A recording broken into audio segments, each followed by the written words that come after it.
பயப்படாத கார்மேகம்.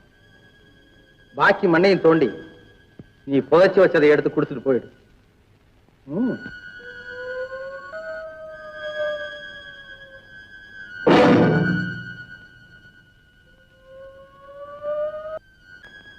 ஏய், என்ன இன்னும் புதையல் கிடைக்கலையா? ரொம்ப ஆழத்துல புதைச்சு வச்சுட்டு போல் இருக்க. சும்மா தோண்டி எடு. பாபு, உன்னை சுட்டு கொன்னு இருப்பேன். நீ சோறு போட்டுட்ட. மரியாதைய பெல்ட்டை கட்டி கொடு. சோறு போட்டதுக்கு கூலியா? மானம் பெரியதென்று வாழும் மனிதர்களை மான் என்று சொல்வதில்லையா? தன்னை தானும் அறிந்து கொண்டு ஊருக்கும் சொல்பவர்கள் தலைவர்கள் ஆவதில்லையா?